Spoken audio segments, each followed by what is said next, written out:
Alright, today we're here with the PowerForce Turbo 6585. I made the mistake of starting to pull this apart without starting the video, but for those curious, this particular machine, the base plate comes off with just 3 tabs. So there's a tab here, a tab here, a tab here. You just squeeze them, pull the base plate off, and give it a little wiggle. Here's the brush roll. It seems ever so slightly warped, which I'm wondering if that's possibly why it was making that rattling sound. I'll figure that out later. It's actually not too bad though. I did take out 4 screws. So there was one here, one here, one here, right there. And finally there was one, where's the other one? Right. I just forgot where I took that other screw out of. Either way, so, oh yeah, right here. That's where it was. So now that I've taken those screws out, I can, well, I'll also take off the belt while we're here, which is surprisingly still somewhat tolerable in terms of condition. If I can get it out, I'll probably just not bother. So now I should be able to remove this little sort of case drum assembly here. At least in theory. It is kind of held on with a clip. I'll have to put this in a tripod real quick. Just like that.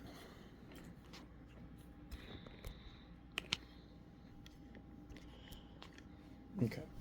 So now we can kind of pull this case drum out, but before we do that, there's a screw up here that holds the lower hose in, so I'm gonna pull off the main hose. I'm gonna remove this screw that holds the lower hose in. Just like that. Good news is all these screws are the same size, so that's fine. That's held in by little tabs, so just pull that out just the way I just did. And then now I'm gonna bend this. I'm going to bend this so that way I can pull off the hydraulic wheels. Set that aside. I'm going to twist the belt. I'm going to twist the belt around the motor spindle, which is kind of annoying on this model. Honestly, I don't even really need to do it. I can just wait and then it'll come off later. So now I can grab this case drum, and it's held in by a clip. There we go. So just pop that out.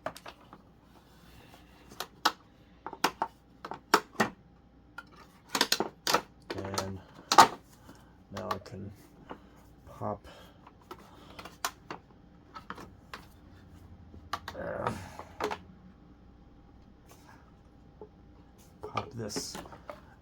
pop this piece out. Now I can pull that out. I could also unthread the hose here, but it's not a big deal. I'll just leave it. So there's that. And then now we have the bare cleaner head. I'm going to twist the dial. I'm going to twist the dial so it's, there's a certain way you line up the dial and then you can push it out.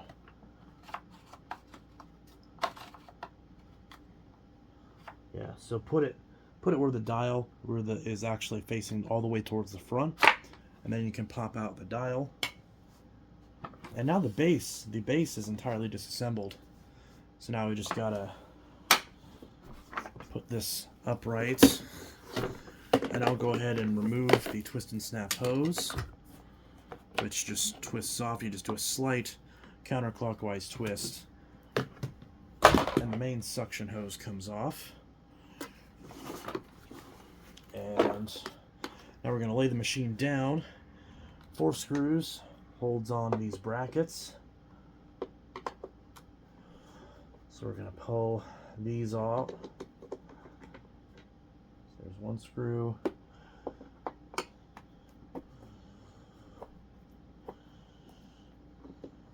There's 2 screws. And that bracket. Now same thing on this side. One screw. I just wipe them on the carpet to get the excess dust off of them. Second screw. And the other bracket. And now I can grab the entire machine. Of course, be mindful of the motor spindle. And just rock it out like that. And then also let go of the belt as well.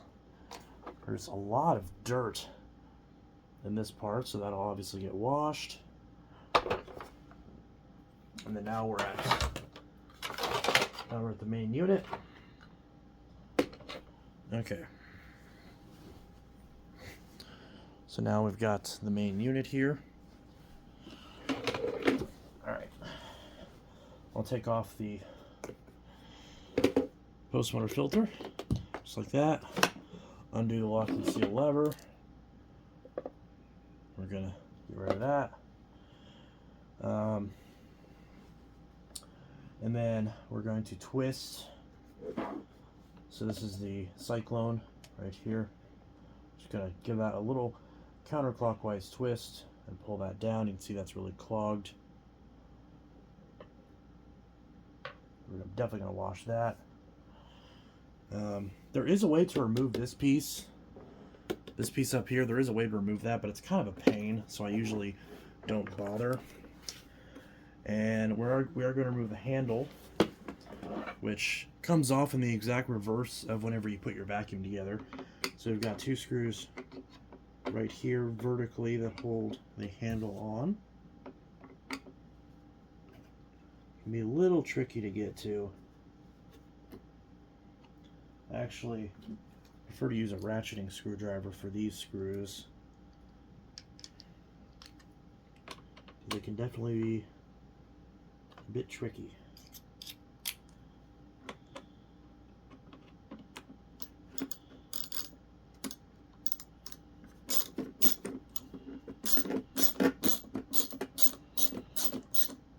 Now these screws, of course, are much longer and different from the other screws, but it's not really like you're going to get them confused, so it's not a problem. Pretty much almost all the other screws are exactly the same. There's very few exceptions on this machine, which is really good whenever you're doing a teardown like this, because you're not likely to get the screws confused. I do recommend a magnetic screw tray. For now, I'm just putting it on the carpet. So there's our handle, and on this model we've got the turbo brush bracket, which I believe it pushes in some direction. I think it pushes up, I believe, or down to unlock. I honestly forgot which direction it goes in order to lock in. I don't technically have to remove this. I probably could just leave it, and it's pretty stuck on there, and it's not really necessary to remove it, so I'll probably just leave it in this case. If anything, that's probably a good thing, because that probably explains why I didn't get lost, and it's not broken either, and I don't want to risk breaking this piece. So I'm just going to wash the handle as a whole assembly. This handle, you can take this cap off, but there's not really a reason to. So I'm just going to wash this handle as a whole assembly. It is hollow on the inside, so we are going to wash that. And what I'm going to do is I'm going to take the motor and the cord out of this, so that way we can wash the main body without getting anything in there. I'm also going to go ahead and remove the lock and seal lever. There's also a pre-motor filter inside of here. Although this isn't going to get washed. This is a small thing you don't want to lose, so I'm going to wash this separately. And for now, I'm just going to leave it inside the lever. And I'm going to remove these two screws. Again, these ones have little washers on them, so you're not going to get these confused with the other screws. Just know the ones with the lock and seal lever have the little washers on them, and they're shorter than most of the other screws. See, I pulled that out.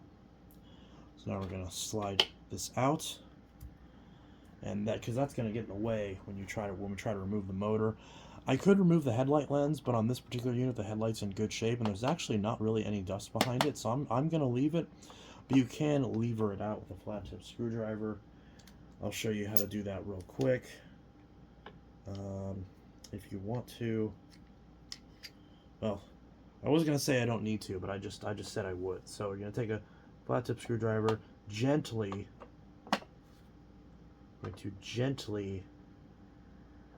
honestly, yeah, I don't really want to break that. I recommend actually using a plastic pry tool on this, not a metal flat tip screwdriver. But Bissell recommends using a flat tip screwdriver.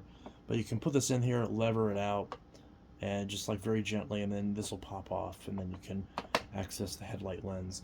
I did do a separate video on how to actually take this off and replace the headlight. So we're going to, there's a little screw right here that holds the cord retainer. We're going to remove that. That one also is one of the few screws that's slightly smaller, but it's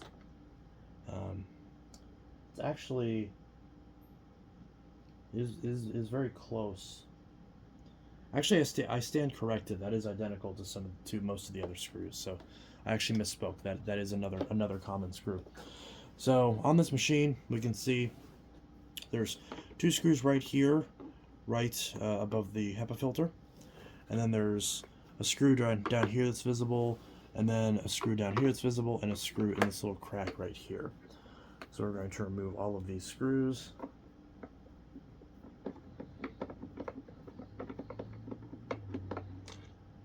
Remove that.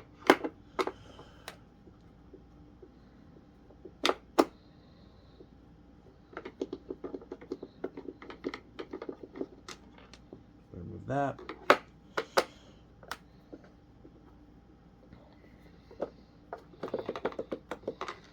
Remove that. And then finally these two down here. And then this will give us access to our motor. And once we get access to the motor, see, if I'm not narrating this, and I'm not trying to like do this at a funny angle, I could actually have this whole thing disassembled very fast. So now we're going to pop this cover off. Be wary of the wires on this model that connect to the headlight lens. So I want to be careful with that. This motor actually looks to be in really good shape. But the main thing is I'm just removing all of this so that way we can get access to this main body to wash it. So in our case, I'm going to remove, I'm going to try to be wary of the red and blue wires that sit in this assembly. There's this little piece right here that covers up part of the switch mechanism. So I'm going to pop that cover off. Pull this wire out so that doesn't get in the way. I'm going to pop the switch cover off. And I'm just going to remove the switch entirely. The actual switch itself. I got this on camera, so hopefully I'll be able to see how to put this back together. And then of course that switch is built in there. The cord wraps around here, so we're going to pop that out. And the motor. I'm actually not going to disconnect the motor from the area where the headlight lens is. But the main thing is just to get this off so that way we can wash this whole piece. Again, you can remove this top piece. It's kind of a pain. I don't really like to because it's quite a pain to get lined back up. And it's not super necessary. You can clean it just fine as it is. So this motor is in really good shape. There's like no dust in the motor. So this motor is in excellent condition. So, and this particular motor was made by Suzu EUP Electric. And I'm trying to see if there's a date code on here anywhere. Carbons look to be in good shape. Yeah, really no complaints with this motor. Pretty good. And there's not really much dust in this compartment either, which is good because it means I don't really have to wash this part. I can just wipe this out, pull out those few dust bunnies, and be on our way. So again, I could pull the wires out from the headlight lens and all that, but I'm not gonna cause myself any work that I don't necessarily have to, you know, because ultimately it's not necessary. So I'm just gonna set this back in here, and set that aside and make sure to not damage any of those wires, because obviously all of that is working and I don't want to ruin any of that. So yeah, so now is going to be the next part where we take all this to the bathtub and wash it out. Now, whenever I'm washing a vacuum cleaner, I don't immediately just toss everything into a tub full of soapy water. There's definitely a pre-washing procedure. I try to get the majority of the dirt off of it first before I let anything soak, because otherwise you're just letting the dirty water soak and just you're not really washing it away. You're just kind of letting all the dirty water just sit and potentially even contaminate parts that weren't that dirty to begin with. So I try to start with the dirtiest parts, wash those first, get them clean enough that all the pieces that I then wash and soak and let sit are on a similar level of cleanliness, so that way I'm not just making everything the same amount of dirty, if that makes sense. So I'm going to start off by just basically rinsing. Of course, my shower curtain's in the way. So, of course, this part's pretty plugged. So that's going to be gross. And see, this I can honestly just peel off. I mean, that's gross. That I can just throw away. Just throw that away. And see, my tub's already starting to fill up. Look at how gross this is. So this is I also pulled off the outer circular filter, and now I've got the inner circular filter. Yep, a lot of stuff coming out of that too. See, a lot of times after a number of years these don't wash up and you have to replace them, but usually I'll try to wash them first, and then if they don't turn out well, then I'll replace them. Because sometimes these are savable, but honestly, if you're going to be like using one of these regularly in your home, just replace the filter. Because you don't really know where it's been. And these are particularly difficult to wash out correctly.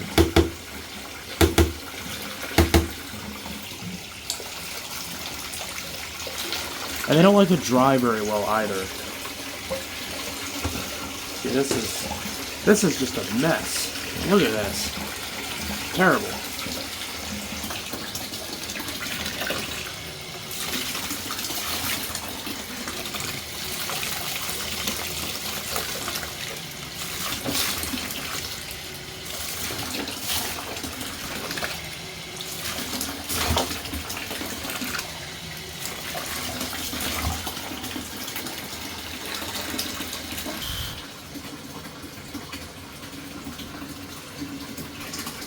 Ah, the water touched the camera and turned it back on. Alright, so now I've got some hot water mixed with some Bissell going in here. Obviously I just stopped the water, and as you can hear I have the overhead fan running because there was a lot of hot water in here, and this is a very small bathroom, so I need to have some air circulation. But yeah, I pulled all the filters out. They're drying separately, but all the plastic bits are now just gonna soak for about probably 20-25 minutes. Now in this case, with this exact machine, it actually wasn't all that dirty. Most of the time when a machine has a lot of Kirby cake and there's a lot of dirt that's just caked on, then a lot of times for those instances, what I'll do is I'll spray the very bad areas down with some Zepp Industrial Purple Degreaser, and then I'll scrub it with a Scrub Daddy. So usually that takes care of it, at least good enough to where the rest of it will wash out. But there are some times when it's just so dirty that you have to scrub and scrub multiple times to get all the built up dirt off. But thankfully this was a more simple machine where everything just rinsed right off. And you know, the hardest part was some of the dust that was stuck in the dirt cup, and that's already loosened. So I think this is going to turn out very, very, very well, and I'm pretty excited to see how well this turns out once everything's done and put back together. Alright, here we are a little bit later with the PowerForce bagless turbo. Bagless? Why did I say it like that? Bagless. The PowerForce bagless turbo. And yeah, so I started the majority of the reassembly process because obviously you saw me take it all apart. It's just that in reverse. Just squish the top cover on the back, put in some screws, slap this together, a couple more screws. It's not complicated. But what is complicated, I guess, in some ways, is there's a couple things I forgot to wash this top part, so I kind of haphazardly wiped it. So there's some stuff in the cracks I'll get later. This, for some reason, there's still some dirt and stuff on the inside, which usually that washes out easy. But I'm actually not too worried about that because I'm going to actually use this machine for a little bit before I put it in the collection. So I can always clean it up a little bit again because this part's going to get filthy immediately. But there's the cyclone, nice and clean. Pop that in, line it up, and twist it into place. And the filters, as you expect, fell apart. Thankfully, the outer circular filter I was able to kind of save. Doesn't look great, but if I flip it inside out, or outside in, now it looks fine. Looks better. And I found some old parts. So here's an old Durabelt that I found at Goodwill for 99 cents a while ago. So we'll use that. And to keep the Goodwill trend going, we've got a filter, also 99 cents. And yeah, I don't remember if I got a deal on either of these due to the color at the time, but even at full price, that's $2 put into this machine. Definitely not going to complain. Now, this packaging's really gross, and it doesn't have the outer circular filter, which is good that we saved that, because these filters, these are allegedly washable. I've never been able to wash these and have them actually dry out properly. I shouldn't say never. Very rarely. If I remember to leave it out in the sun, then sometimes they'll get mostly dry, but there's always moisture stuck in here to the point where they start to smell musty because there's obviously mold in it, and you just can't replace them. Or you can't wash them, you just got to replace them at that point. So what I usually recommend with these machines is wash the outer circular filter and make sure to wash it very frequently, like every time you empty the bin at a minimum, and just tap this out or vacuum it out, and then after about a year or two, just replace it, honestly. But yeah, so we'll pop this open, old school Arm & Hammer. Always loved these filters, really sad you can't get them anymore. Kind of a strange glue material on this. It smells really good. And yeah, I mean, I miss these filters. I loved these orange filters. Really sucks that you can't really get these anymore. I don't think these are even made anymore. Maybe I'm wrong. If you can still get these, I haven't found them anywhere, but maybe you can still get these. But either way, so we're gonna stretch. This is kind of hard to do with one hand because I didn't put this in the tripod. Actually, let's put this aside. I'm getting ahead of myself. So there's also 4 screws for the bottom. Let's get that taken care of first. Also, for some reason, there's a little bit of play. Okay, now I can't seem to demonstrate it. Well, maybe now that I put the rear hose on, you can't see it much. But this used to bob a lot. Actually, now you can see it. There's some movement there. So that's a bit annoying. Hopefully that shouldn't cause any issues with the belt or anything like that. Let's hope not anyways. But I got all this back together. It looks really good, actually. There is some rust on the wheel spindles, but it was like that before. I theoretically could have popped these wheels out, but I never bother. I just don't care. I did forget to clean up the brush roll for some reason. Not sure why I did that. So I guess I'll do that off camera. There's not a lot on here, but I'll do that real quick because I forgot to do that. Much better. Look at that. New belt. Well, not new, but cleaned up brush roll. The brush rolls in this is very good shape. A little bit of surface rust on the axle on this side. I could have cleaned that off, but it doesn't hurt it, so I don't really care. You can't even see it. Obviously, there's some scrapes on here and some burn marks from the dental floss that was wrapped around here, but, you know, it makes sense because when I picked up the vacuum, I didn't notice the guy having, you know, bad teeth or anything. So, you know, flossing, that's good. Can't complain too much. All right, so now we got the bottom portion of the machine done. So now we just got to put this top part all together. Of course, we got to get the HEPA filter as well. Yet another super cheap clearance item was 10 bucks. Got it on clearance for $1. I think we're sensing a pattern here. So far, we spent $1 on every part, and we've got 3 parts in this. That's only $3 to completely rebuild this machine. Happen to have one of these left, just one, of the Style 12 filter. There we go. And of course, a coupon that's always expired. I friggin' hate these filters. Every single time I buy one, these are expired, and Walmart does not care. They will not let you use them because obviously they're expired. What is the point of having a coupon where by the time you get it, it's expired? Because obviously when it sits on a shelf, you know, I've bought, you know, I think, you know, this year I've bought filters on the shelf in my local Walmart, not on clearance, full price, that have coupons that expired 3 years ago. So it's just stupid. It's like, this thing is, on the rare occasion I get one of these, it's actually kind of nice. But these are always expired.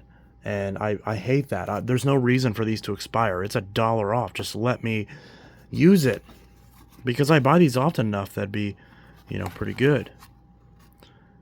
Although I just realized maybe that might be the answer as to why. Because if this was $1 off coupon and this wasn't expired, theoretically I could buy this one and then get the other ones for free. So maybe that's why they don't do that.